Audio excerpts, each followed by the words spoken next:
and you got these old tropes. I don't know if they're battle tested, and it's all about the quarterback. Still, people outside of Philadelphia don't believe in the quarterback. Now, that is disrespect.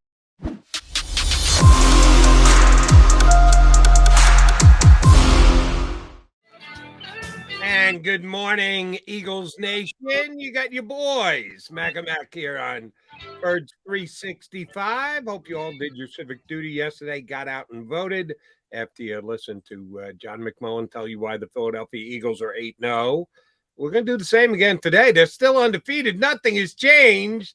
And oh, by the way, the weeks are getting more difficult. When we had the Phillies to fill in the blanks between Eagles games, it made it easier. Flyers got a nice win last night, but we have to wait all the way till Monday. You got the Flyers. You know, people got they got other stuff to complain about. And not as high profile as the Phillies being in the playoffs / World Series. So World Series. There's a bit of a drop off there, is the point I'm trying to make, Johnny Mac. But yeah, we all wait patiently from Eagle game to Eagle game. We got to wait a little more patiently this week because the Eagles don't play till Monday. But at least J Mac got to go over and hear pearls of wisdom from the Eagles assistant coaches, aka coordinators. Did you glean anything from as far as insight goes from any of the Eagles' top under lieutenants to Nick Sirianni yesterday? Not really. They're batting down. You know how the Eagles are, and their coordinators even more so because they don't want to color outside the circles, as we say. Nick Sirianni's firmly entrenched of this organization when it comes to on the field stuff, football side. He's got everybody in line. So when you do get stuff, it's generally coming straight from the horse's mouth, Nick Sirianni. Yeah, no, I mean, you got some N'Kobe Dean info, so which I still can't figure out. But I don't with it's such an interesting comparison because you have Cam Jurgens as the second round pick, and nobody questions why Cam Jurgens doesn't play for obvious reasons, right? I mean, Jason Kelsey, all pro player, could be a potential future Hall of Famer. So I get it. I get the difference. But everybody's like, N'Kobe. Not noticing that TJ Edwards is a top 10 player at his position. I mean, and he has been all year. If you look at all the PFF grades and just the eye test and how he's playing, but the difference is Jason's entrenched and Jason's got the reputation. Everybody's waiting for the other shoe to drop. Now I bring this up, Jody, because I'm going to break one of my own rules, but only a little bit. There's a lot of and Mike Gill is going to be on the show. Pointed this out to me. I didn't hear it. Dan Orlovsky said something outrageous yesterday. Basically, that anybody could play in this offense and play at the level Jalen Hurts is, which I couldn't believe it came from Dan's mouth, to be honest. Yeah. And I'm like, did not see or hear about this. That is such disrespect for the quarterback. And then ESPN does this thing with an executives talking about the Eagles. And you got these old tropes. I don't know if they're battle tested. And it's all about the quarterback. Still, people outside of Philadelphia don't believe in the quarterback. Now, that is disrespect. Now, ultimately, I'm only halfway breaking my own rule because, I don't give a crap about anybody else's opinion. And that's their opinion. And I just generally move on. And at the end of the day, I don't care about their opinions. But I do find it amazing. What does this guy got to do just because he doesn't have the pedigree? It's always about the pedigree in this league. TJ Edwards can't play because he's an undrafted free agent. Well, I watch him play every week. He looks like he can play. The shoe ain't coming. This is a large sample size now. Jalen Hurts, because he's a second round pick and he's not a top 5 pick, I don't give a hoot.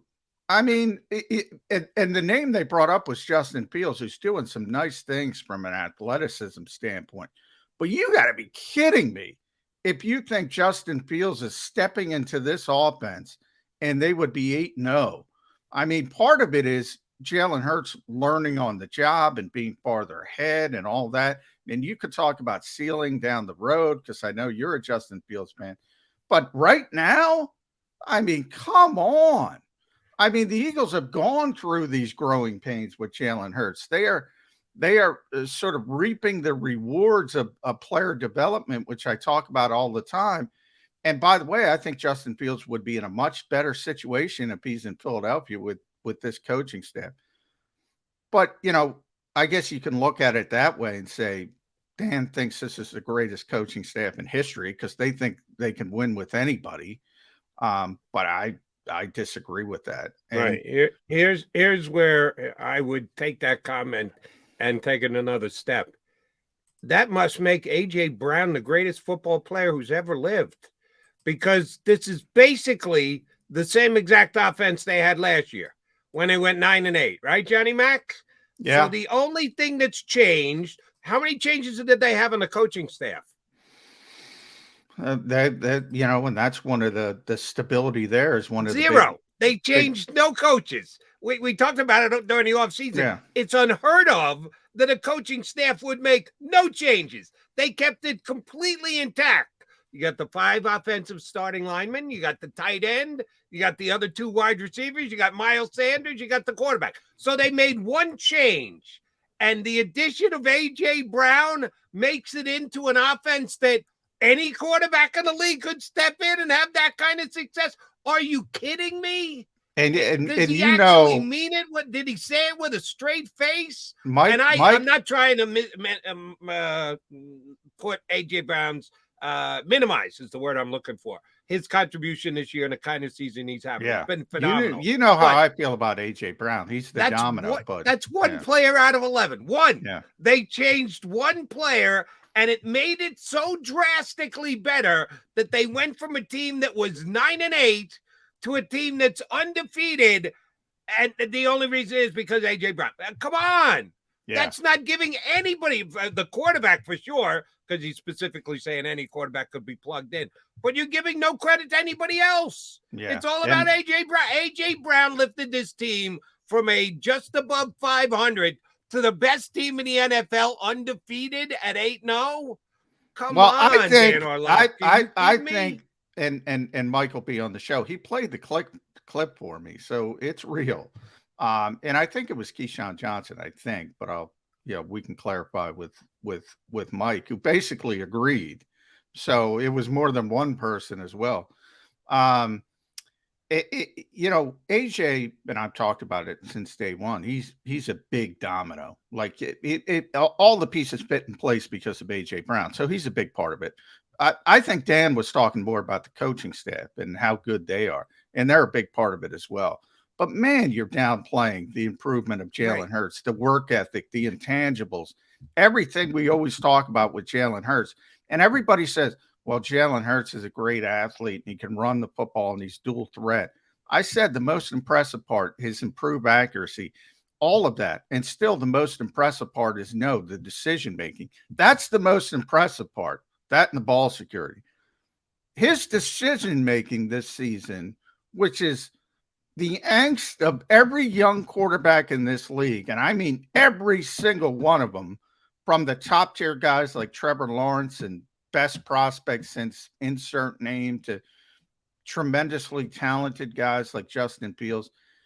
Every single one of them has issues with decision making because you got to play the position, you got to learn the position, you got to understand the position, you got to understand the offense.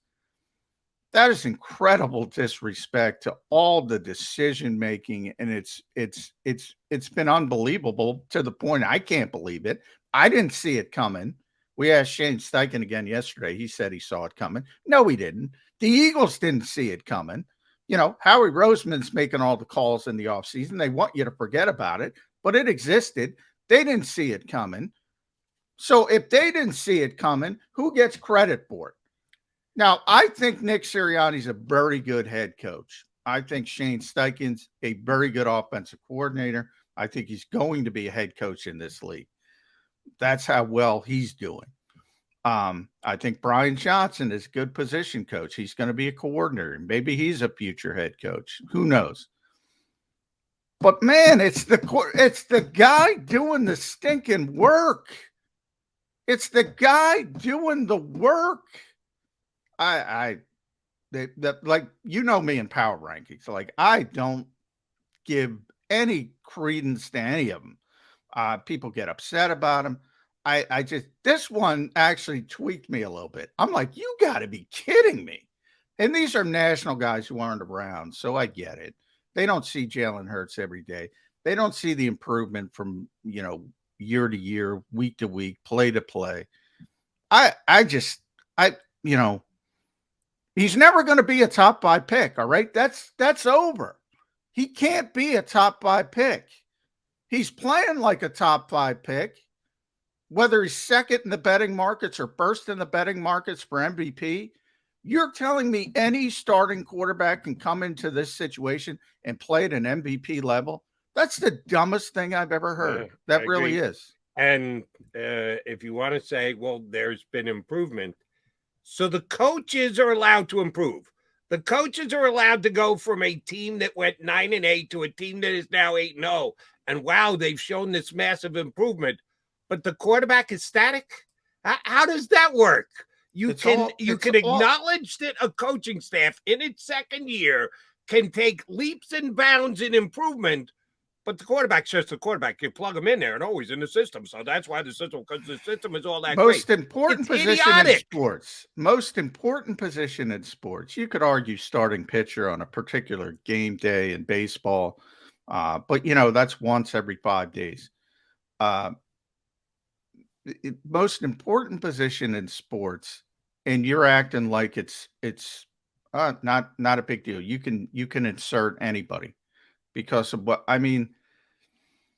Yeah, I don't even know what to say about that kind of opinion. It's just plain dumb.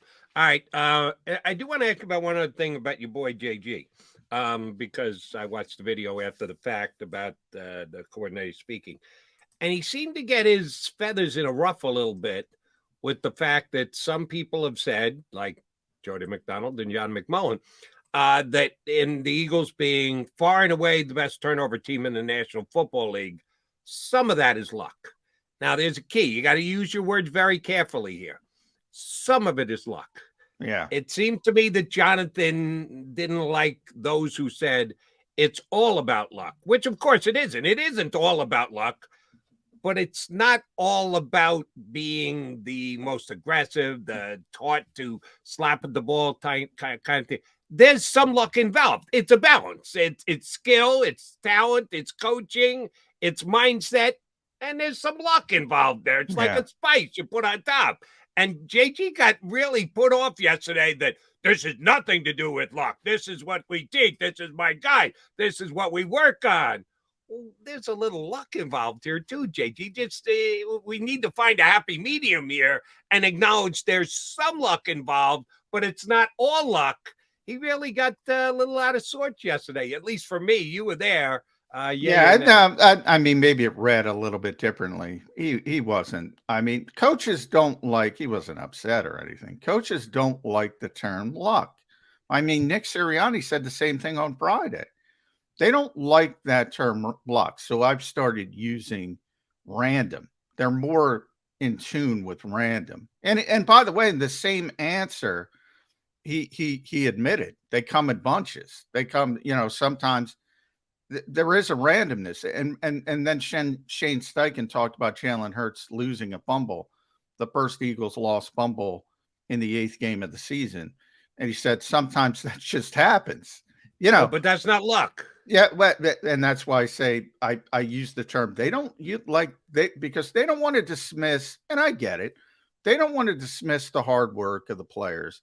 They don't want to dismiss that fact, the talent of the players, and that's why I think they're more accepting of the term random or randomness. They understand there's a randomness to it, but then the other part, and this is where JG is correct. The Eagles got a bunch of guys who take the football away. Like Hassan Reddick has a knack for the strip sack. I mean, he's good at it. There are players that are good at it and players that aren't good at it. James Bradbury is a tremendously savvy cornerback. Always ripping my guy, Bob Groats. Tremendously savvy player. I've joked he could join the Pro Anglers League, the fishing league, because he baits so many quarterbacks into making bad throws. That's a trait. Not every cornerback has it. We know Darius Slay's ability to take the football away. He's already been here. Chauncey Gardner-Johnson, he's a playmaker. Yeah, he's a playmaker. Yeah, he's a playmaker. Not only does he make the plays, very much like Trayvon Diggs in Dallas. We had that conversation, or not we're Birds 365, but a lot of people had the conversation last year. Well, Diggs gets a lot of interceptions, but he gives up a lot of big plays. Well, yeah, that's part of it. Chauncey, takes chances. He's a playmaker. He's more apt to turn the football over than Anthony Harris or Rodney McLeod.